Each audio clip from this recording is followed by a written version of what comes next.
Students, last time हम study कर रहे थे डिज़ाइन ऑफ स्लैब्स। इसका हमने टॉपिक स्टार्ट किया हुआ था, जिसका हमने पहले इंट्रोडक्शन पार्ट किया हुआ था, और उसके बाद आज हमने जो करना था वो था उसका design of one way slabs. पहले हम उसको थोड़ा सा रिवाइज कर लेते हैं जो हमने लास्ट टाइम इसकी थ्योरी पढ़ी थी, या थोड़ा सा को देखा था जो उसकी मेन चीज़ें।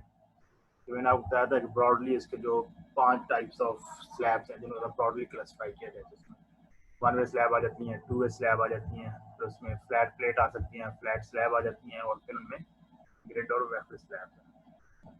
तो जो वन वे स्लैब उसमें क्या था कि उसमें बीम या इस तरह आपकी दो साइड पे सपोर्टेड होगी, यहाँ पर दो साइड से ज़्यादा भी सपोर्ट हो सकती है। इसी तरह टू वे स्लैब है, वो आपकी हमेशा चारों साइड से सपोर्ट होगी, या एटलीस्ट दो अपोजिंग साइड से ऑलमोस्ट आपकी परपेंडिकुलर भी सपोर्ट होगी, और उसके पैरेलल दोनों चीज़ें सपोर्टेड होंगी। इस तरह फ्लैट प्लेट स्लैब क्या है, जिसमें आपके पास डायरेक्टली उसके ऊपर जो स्लैब है वो आपके कॉलम के ऊपर सपोर्टेड होगी। इस तरह बाद आपके पास फ्लैट स्लैब थी, जिसमें आपके पास कॉलम कैपिटल हम उसके अंदर और फ्लैट पैनल प्रोवाइड कर देते हैं कॉलम के एंड पे, या बॉटम ऑफ द स्लैब। इस तरह ग्रेट और वेफर स्लैब है, हम उसको यूज़ कर देते हैं हम जहाँ पे आपके पास लार्जर लोडिंग आ रही थी, या लोड स्पैन बहुत ज़्यादा हो रहा था, या लोड बहुत ज़्यादा हो रहा था, उसको कैटर करने के लिए हम जो एक स्लैब डिज़ाइन करते हैं उसे हम कहते हैं ग्रेट या वेफर स्लैब। और इसमें क्या होता है, हम बीच में बेसिकली वाइड्स प्रोवाइड कर देते हैं बहुत डायरेक्शन में, लेंथ में भी और विड्थ में भी, लॉन्गिट्यूडनल भी और परपेंडिकुलर।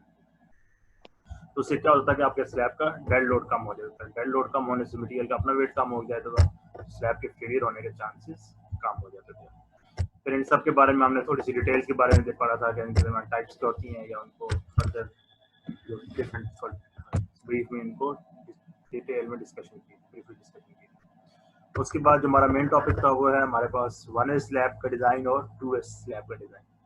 तो वन वे स्लैब में मैंने आपको बताया था कि चाहे आपके पास वन वे स्लैब है या टू वे स्लैब है, तो हम उसको डिज़ाइन के लिए क्या करते हैं, हम कहते हैं कि जो आपके पास स्लैब्स हैं वो आपके पास इसके लिए क्या है, कम्बिनेशन ऑफ द बीम्स है।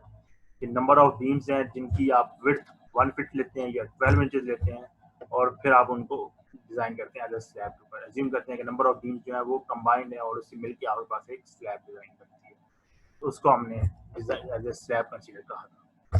फिर हमारे पास डिफरेंट टाइप्स हो सकती हैं स्लैब की। आइसोलेटेड स्लैब भी हो सकती है, सिर्फ जिस वहाँ पे सिर्फ जैसे आउटसाइड ऑफ द विंडोज के ऊपर आपने स्लैब प्रोवाइड करनी है, या डोर्स के ऊपर आपने एक्स्ट्रा पाइप प्रोवाइड करनी है। इसी तरह आपके पास कंटिन्यूस वन वे स्लैब भी हो सकती हैं। और फिर जो स्लैब्स में आपके पास दो टाइप्स के मूवमेंट आ रहे होते हैं, पॉजिटिव मूवमेंट और नेगेटिव मूवमेंट। पॉजिटिव मूवमेंट आपका कहाँ पे आ रहा होता है, मिडल ऑफ द स्पैन पे, और नेगेटिव मूवमेंट कहाँ पे आ रहा होगा, आपके स्पोर्ट्स। स्पोर्ट्स की भी दो टाइप्स हो जाती है हमारे पास। एक हमारे पास इंटीरियर सपोर्ट होती है और एक हमारे पास एक्सटीरियर सपोर्ट होती है।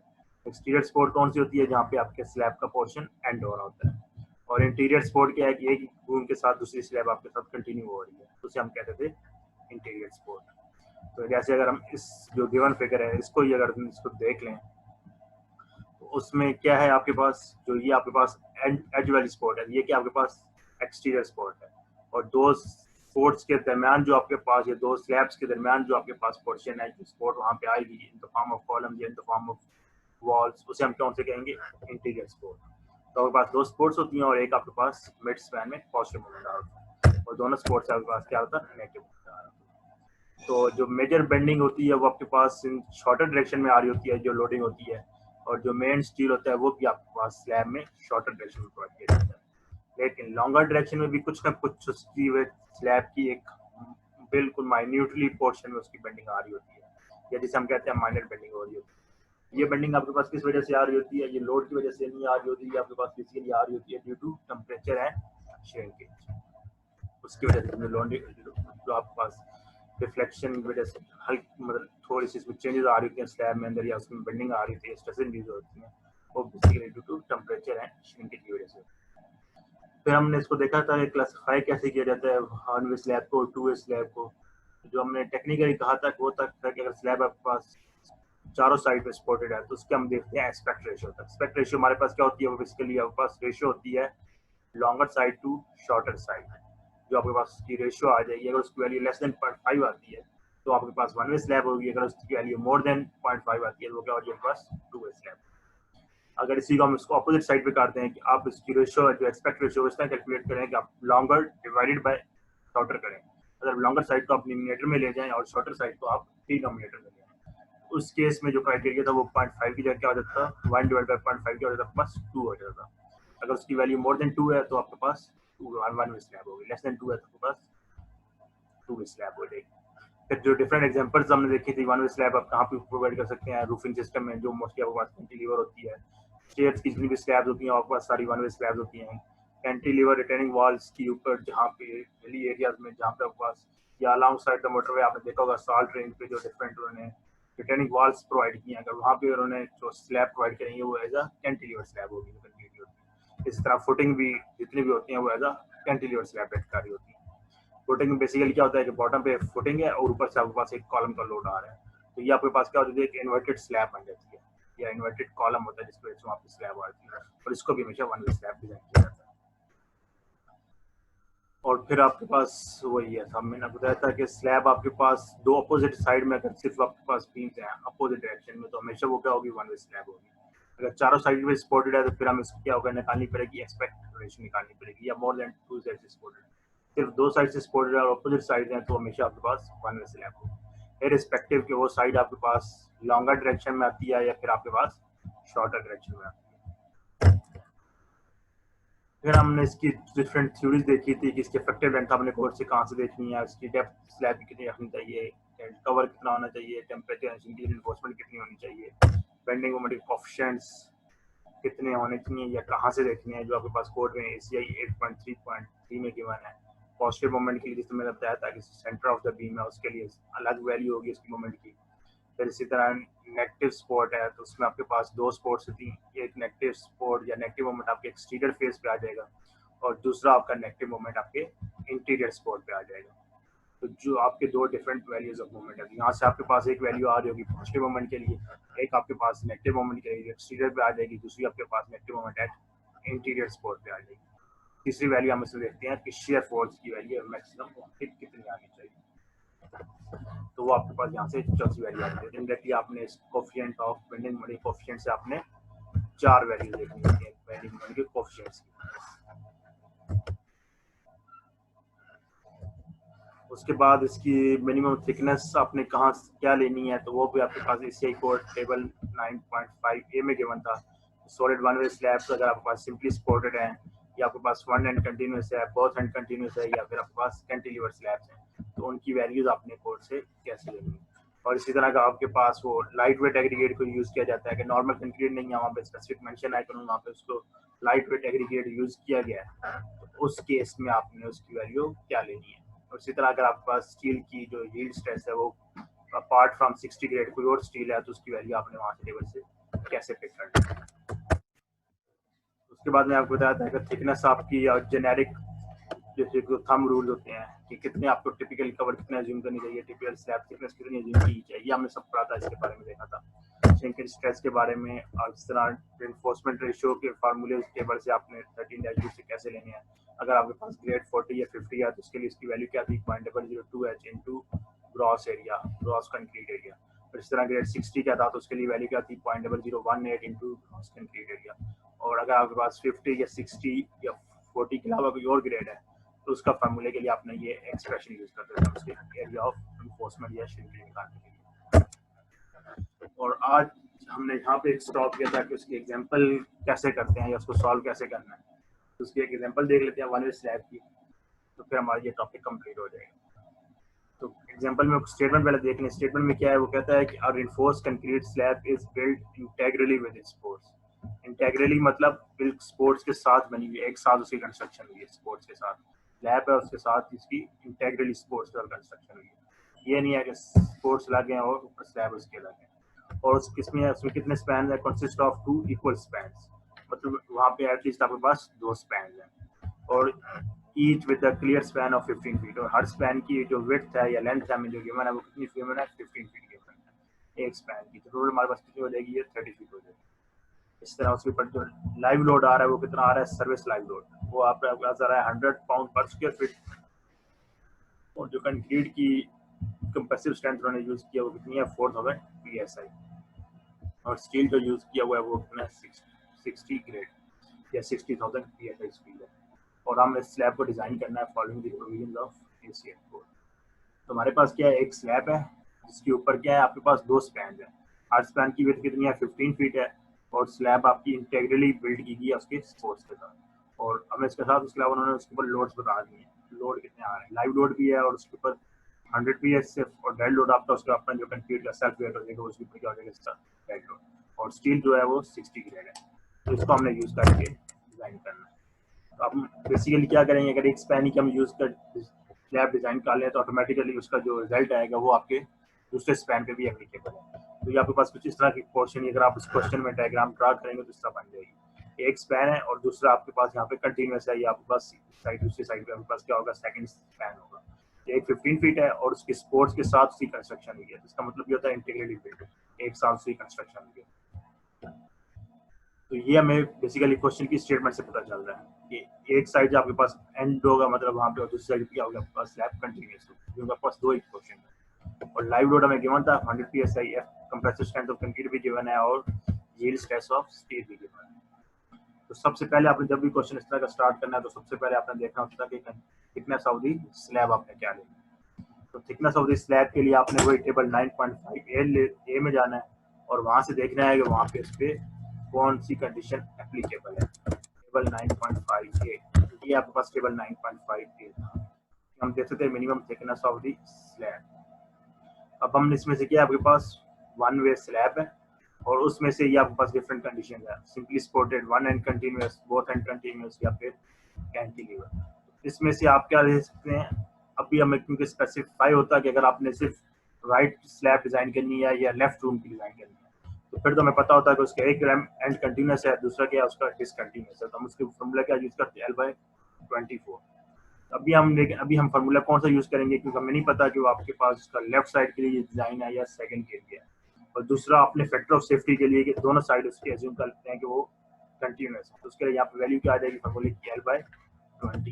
यहाँ से हम फार्मूले की वैल्यू पिक करेंगे, H is equal to L/28। L क्या था आपके पास, वो क्लियर स्पैन है 15 फीट है, उसको इंचेस में कन्वर्ट करेंगे 15 into L डिवाइडेड बाय 28, तो यहाँ से H की वैल्यू क्या आ जाएगी 6.43 इंचेस। उसके बाद मैंने आपको बताया था कि आपने जो थिकनेस ऑफ द स्लैब आ जाएगी उसको आपने राउंड अप करना है। राउंड अप किस तरह करना है कि अगर स्लैब की थिकनेस 5 इंच से कम है तो उसको 0.25 में राउंड अप करना था, और अगर उसकी वैल्यू 5 इंच से ज़्यादा है तो उसको 5 इंचेस में राउंड अप करना था आपने, या 0.5 इंचेस में। अभी ये 6.43 है तो उसको राउंड अप कितना हो जाएगा 6.5 इंचेस में हो जाएगा। इसी तरह अगर ये वैल्यू होती है 6.73 तो तब ये क्या हो जाता है 7 आपके पास 7 इंचेस में चला जाता है। लेकिन अगर इसकी वही यहाँ पे वैल्यू इसकी 3.43 आ जाती है तो उस केस में ये राउंड अप किस होता 3.5 पे, और अगर ये वैल्यू 3.53 होती तो उसको हम राउंड अप करते 3.75 में। अगर जो मैं आपको कंडीशन बताई थी कि जो कोड की प्रोविजन है कि अगर आपके पास स्लैब की थिकनेस लेस देन 5 इंच है तो उसको 0.25 इंचेस में आप इंटरवल्स में आपने उसको राउंड अप करना है। अगर उसकी वैल्यू मोर देन 5 इंचेस है तो उसको आपने 0.5 इंचेस के काम में राउंड अप करना है। तो ये 6.43 से क्या हो जाएगी 6.5 इंच हम इसकी स्लैब की थिकनेस आपके पास डिसाइड होगी। उसके बाद आपने फैक्टर लोड लेते हैं। फैक्टर लोड में आपके पास दो लोड आते हैं, एक आपके पास डेड लोड है, दूसरा आपके पास लाइव लोड है। तो डेड लोड का वही फॉर्मूला है जो हम बेसिकली बीम्स के लिए यूज कर रहे थे, BH/144 into density of the concrete. तो हमारे पास बी की वैल्यू यहाँ पे क्या है, मैंने आपको बताया था कि जो भी आपके पास स्लैब में हम डिजाइन करते हैं उसको हम कंसीडर करते हैं नंबर ऑफ बीम्स, और एक बीम की हम विड्थ लेते हैं 1 फीट या फिर आपके पास 12 इंचेस का।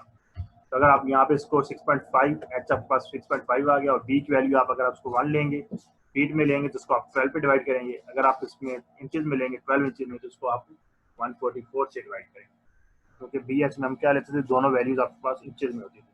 तो अगर आप इसको वहाँ पे फीट में यूज करेंगे तो फिर आपकी वैल्यू क्या हो जाएगी 6.5 into 1 divide by 12।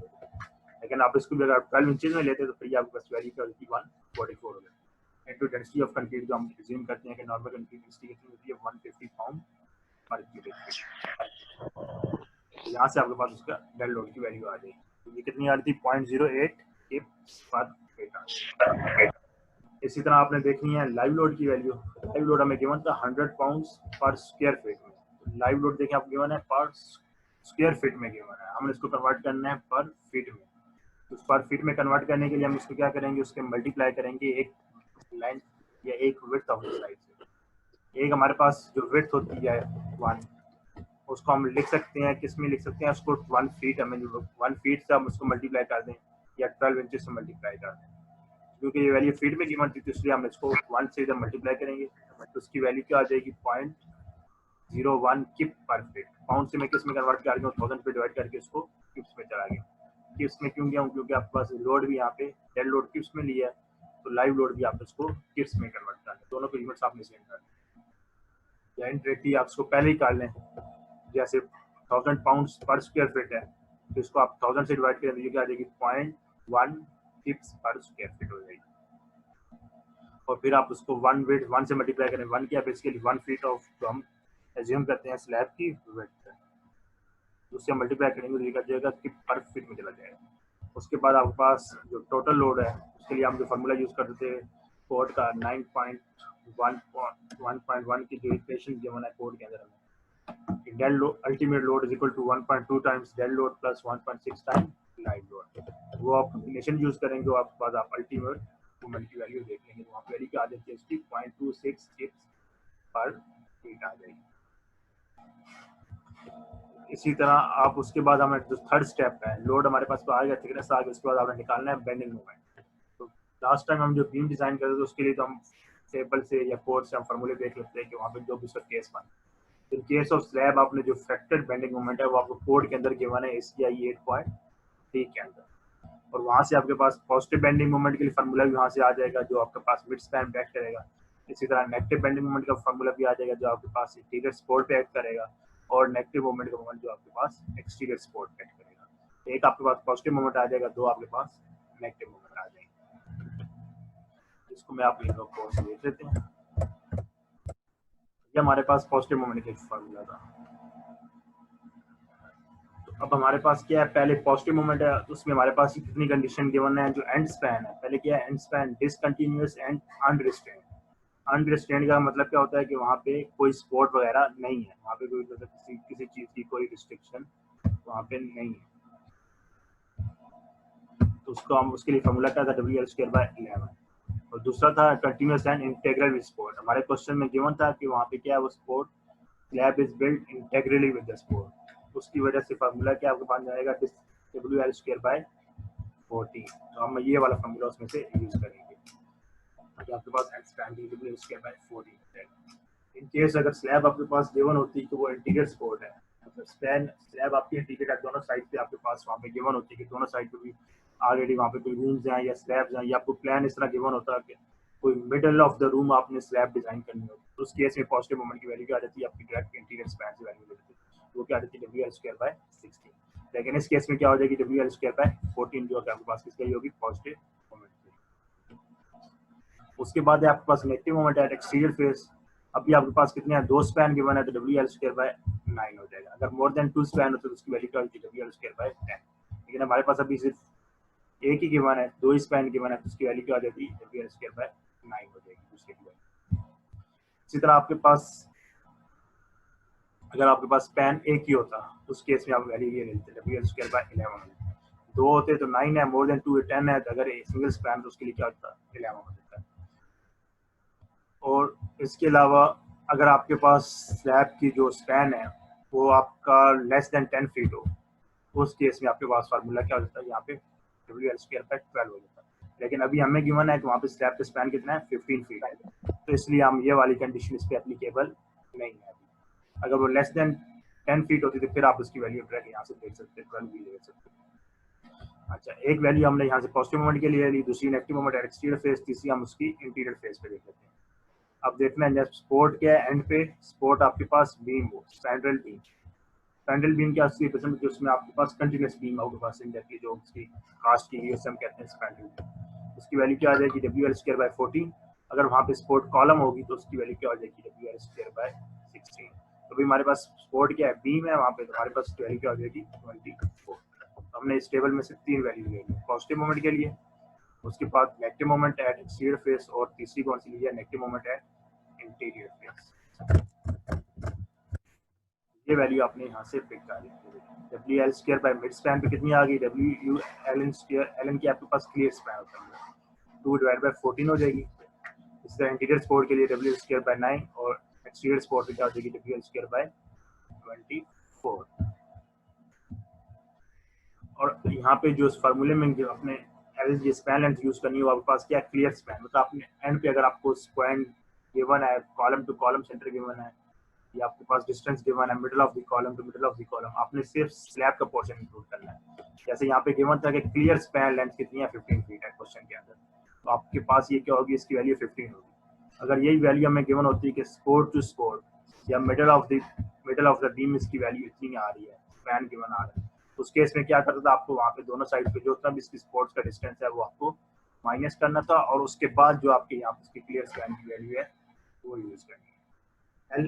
L N की आपके पास क्लियर स्पैन लेंथ, उसके अंदर आपने फॉर्मूले के अंदर वैल्यू सब्स्टिट्यूट करनी है, और एट द एंड आपके पास तीनों मोमेंट्स की वैल्यूज आ जाएंगी। पॉजिटिव मोमेंट हमारे पास कितना आ गया 4.18 किप्स पर फिट, इसी तरह नेगेटिव मोमेंट कितना आ जाएगा 6.5 किप्स पर फिट, और आपके पास इंटीरियर मोमेंट स्पॉट पे, इस तरह एक्सटीरियर स्पॉट मोमेंट की वैल्यू आ जाएगी 2.44 किप फिट आ जाएगी। जब हमारे पास मोमेंट 3 आए हैं तो इससे हमारे पास क्या होगी, रेनफोर्समेंट भी 3 आएंगी, तो इसी तरह हम पहले उनकी रेनफोर्समेंट कैलकुलेट करेंगे एट इंटीरियर सपोर्ट, मतलब जो पॉजिटिव मोमेंट की वजह से आती है। तो उसके लिए फार्मूला क्या है मोमेंट का, एम एन ये nominal moment A S F Y into D minus A by 2, या फिर आप इसको क्वाड्रेटिक फॉर्म में लिख लें A S F Y into D minus A square F Y square over 1.7 F prime C. तो यहाँ से अपने सबसे पहले देखना है कि आपने उसके अंदर डी की वैल्यू क्या लेनी है। जैसे मैंने आपको बताया थंब रूल क्या है कि जो भी आपके पास आपने जो कवर लेना है उसमें हम कितना लेते हैं, मोस्टली 1 इंच। तो हमारे पास थिकनेस ऑफ स्लैब कितनी है 6.5, उसमें से 1 माइनस कर दें तो कितनी हो जाएगी 5.5 इंच, जो उसकी अफेक्टेड डेप्थ हो जाएगी। अगर इसको आपने डिटेल में कैलकुलेशन करनी है तो उसमें आपके पास पता होनी चाहिए कि आप बार वहाँ पे कौन सी यूज करेंगे, ये अगर गिवन होंगे या अगर नहीं गिवन तो आप एज्यूम करेंगे वहाँ पे कौन सी बार यूज करेंगे। तो उसमें अफेक्टेड डेप्थ क्या हो जाती है, थिकनेस में से कवर माइनस करेंगे और minus half of the dia of the bar, -3/4 minus half into dia bar, assuming के नंबर 4 बार है, तो स्लैब में मोस्टली नंबर 3 या नंबर 4 बार ही यूज हो रही है, तो रेयरली आपके पास नंबर 5 बार आपको यूज करनी पड़ती है। तो उससे अगर सॉल्व करेंगे तो उससे वैल्यू भी क्या आ जाएगी इसकी 5.5 इंच आ जाएगी। दूसरा मैंने आपको बताया कि थंब रूल क्या है कि जो भी आपके पास एच की वैल्यू आ जाए उसमें से 1 इंच माइनस कर दें तो आपके पास क्या हो जाएगी इफेक्टिव डेप्थ की वैल्यू हो जाएगी। उसके बाद आप इसको गिवन फार्मूले के अंदर वैल्यू सब्स्टिट्यूट कर दें। एम यू की वैल्यू क्या थी हमारे पास, पॉजिटिव मोमेंट के लिए वैल्यू क्या आई है हमारे पास एट इंटीरियर सपोर्ट, अभी हम इंटीरियर सपोर्ट में देख रहे हैं। इंटीरियर सपोर्ट में हमारे पास क्या आई है वैल्यू, उसकी नेगेटिव मोमेंट आ रहा है, तो उसकी वैल्यू कितनी है 6.5, तो ये क्या हो जाएगी 6.5 इंटू 12, और 5 की वैल्यू जो टेंशन के लिए है उसके लिए 0.9 यूज करेंगे।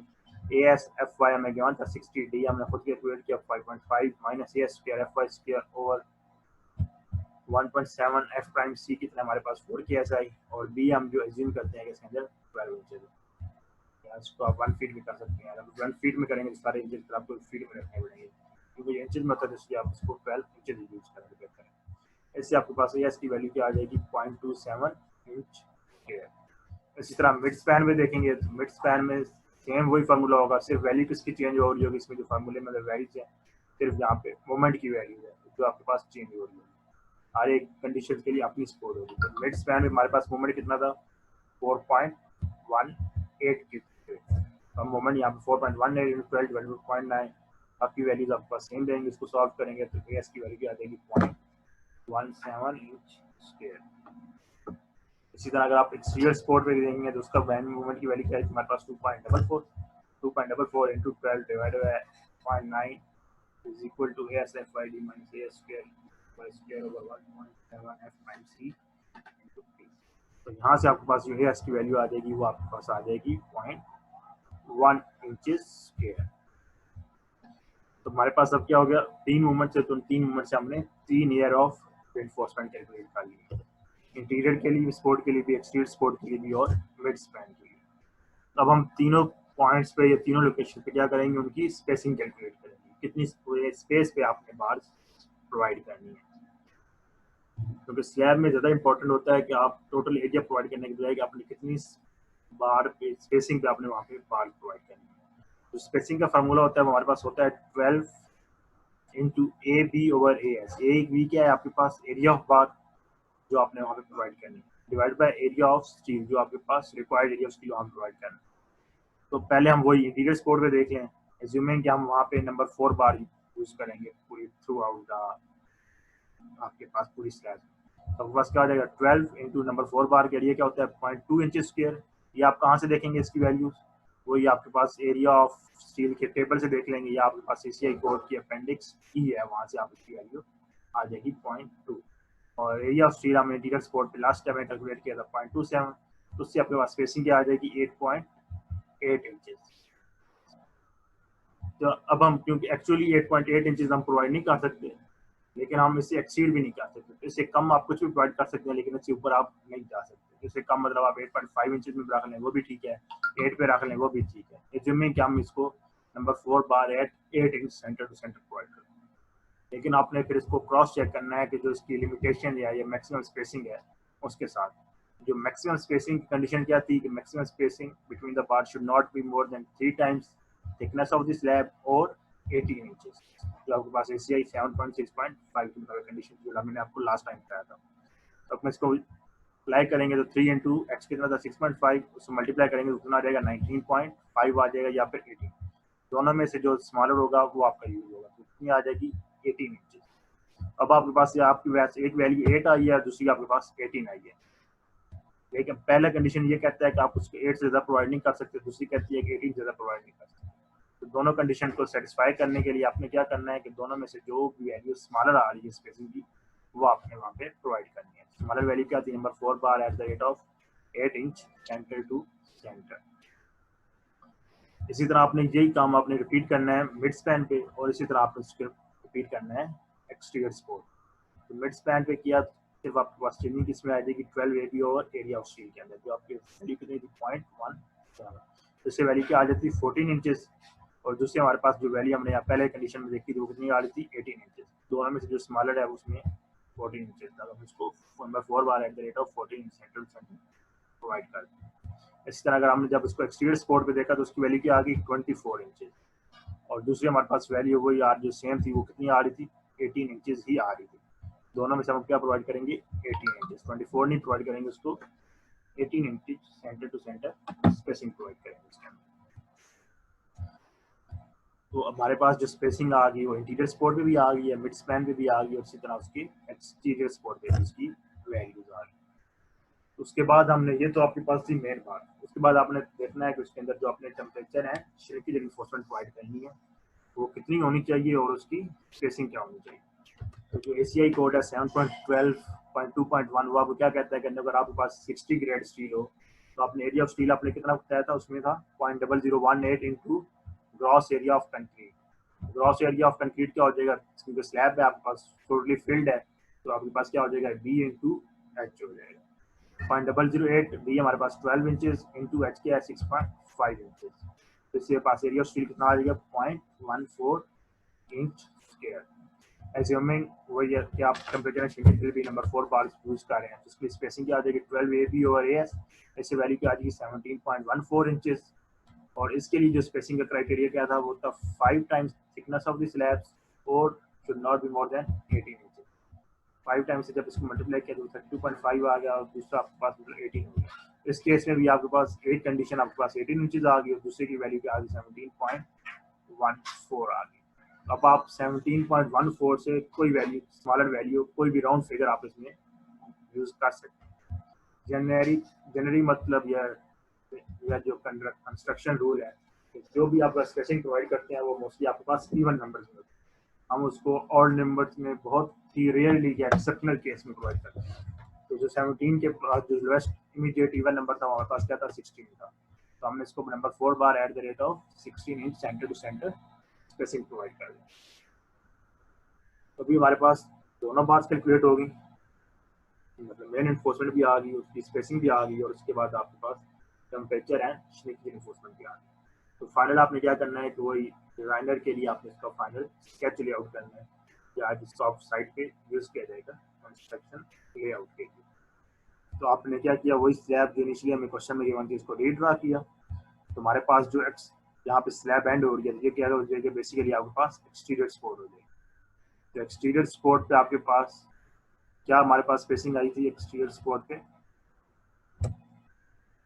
यहाँ पे देख लेते हैं एक्सटीरियर सपोर्ट में हमारे पास वैल्यू क्या आ रही है इसकी, number 4 bar at 18 inch centre to centre. तो आप इसको नंबर 14 बार मतलब मेन रिइंफोर्समेंट आपने यहाँ पे टेंशन की साइड प्रोवाइड कर कंप्रेशन की साइड पे टेंशन पे प्रोवाइड किया, तो उसकी वैल्यू क्या आ गई, number 4 bar 18 inch centre to centre, क्योंकि एंड से स्टार्ट होंगी और ये number 4 bar at 18 inch centre to centre तक है। लेकिन आप ये बार कहाँ तक कंटिन्यू करेंगे, पूरी स्लैब में तो कंटिन्यू नहीं होती, तो उसकी जो लिमिटेशन होती है, जो आपके पास यहाँ पे जो एंड हो गया ये एक्सटीरियर सपोर्ट है, तो वो बार्स आपके पास कंटिन्यू होती हैं till span length divided by 5, L by 5 तक आपने उन स्लैब्स बार्स को कंटिन्यू करना होता है स्लैब से। एल बाय 5 क्या मतलब, एल क्या स्पैन लेंथ, 5 क्या फैक्टर है, तो हमारे पास कितनी थी 15 थी total span length, 15 divided by 5 क्या हो जाएगा 3, मतलब आपने एक सपोर्ट की साइड से एज से आपने उसको टिल 3 फीट तक आपने ये बार्स प्रोवाइड करनी है। उसके बाद स्लैब के अंदर जो आपके पास नेगेटिव इन्फॉर्मेशन प्रोवाइड करनी है, number 4 bar at the rate of 18 inch centre to centre.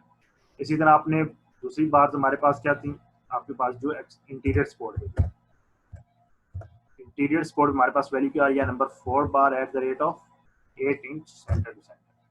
तो वो आपके पास यहाँ पे एक्सटीरियर बार सपोर्ट है, तो वहाँ पे आप इसकी बार्स को प्रोवाइड करेंगे वहाँ जो भी इसकी वैल्यू आती है। तो ये कितनी वैल्यू थी, number 4 bar at the rate of 8 inch centre to centre. और मेन इन्फोर्समेंट जो इंटीरियर सपोर्ट है उसको आप कितना कंटिन्यू करते हैं दोनों साइड्स पे, L by 3 span length divided by 3, मतलब इस केस में कितनी हो जाएगी, till 5 feet on both sides, support के दोनों साइड पे 5 फीट तक आप इसको कंटिन्यू करेंगे, जो आपके पास बेसिकली क्या है इंटीरियर सपोर्ट पे आ रही है। और इसी तरह आपके पास मिडल ऑफ द स्पैन आपके पास इन्फोर्समेंट कितनी आ रही थी, number 4 bar at the rate of 14 inch centre to centre. तो आपके पास इसको हम number 4 bar at the rate of middle span, number 4 bar at the rate of 14 inch centre to centre, ये आपके पास क्या हो जाएंगे, मिडल ऑफ द स्पैन पे आपके पास कंटिन्यू हो जाएंगे, या मिड स्पैन जिसे हम कहते हैं कंटिन्यू हो जाएंगे। और इसी तरह उसके बाद हमारे पास क्या रहती है, नेगेटिव इन्फोर्समेंट जो या टेम्परेचर एंड शेडिंग इन्फोर्समेंट जिसे हम कह रहे थे, वो कितनी आ रही है, number 4 bar at the rate of 16 inch centre to centre. तो वो भी आपके पास यहाँ पे किसमें आ जाएगी, वो थ्रू आउट कंटिन्यू करेगी, number 4 bar at the rate of 14 inch centre to centre. यहाँ पे जिसको हमने सर्कल की फॉर्म में या बार्स की फॉर्म में शो किया गया है, ये बेसिकली क्या है, आपके पास टेम्परेचर एंड शेडिंग इन्फोर्समेंट है। और ये जो डॉटेड लाइंस हैं ये आपके पास क्या है, मिड स्पैन की वजह से जो इन्फोर्समेंट आ रही है, मेन इन्फोर्समेंट आ रही है, वो उसकी वैल्यू है मेन इन्फोर्समेंट की कितनी आ रही है, मिड स्पैन पे number 4 bar at the rate of 14 inch centre to centre.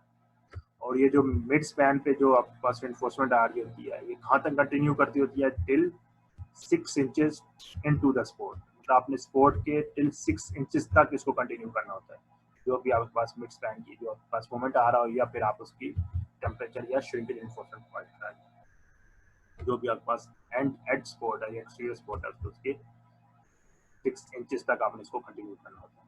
अब एक और बात चीज़ आप यहाँ पे नोट करें कि जो मेन इन्फोर्समेंट है वो यहाँ बॉटम पे होती है, और जो आपके पास टेम्परेचर श्रिंकेज इन्फोर्समेंट है वो उसके ऊपर होती है, मतलब नीचे आपके पास मेन इन्फोर्समेंट होगी, इसके टॉप पे आपके उसके ऊपर श्रिंकेज या श्रिंकेज इन्फोर्समेंट होगी, इसलिए इसको मैंने यहाँ पे टॉप पे उपयोग किया हुआ। और ये फाइनल स्केच है, ये यहाँ पे कंप्लीट हो गया, इसको आपने ड्रा कर लिया, तो इसके बाद आप इसको फाइनल ड्राइंग्स के लिए या डिजाइनर के पास भेज सकते हैं। अभी कोई क्वेश्चन है तो पूछ लो।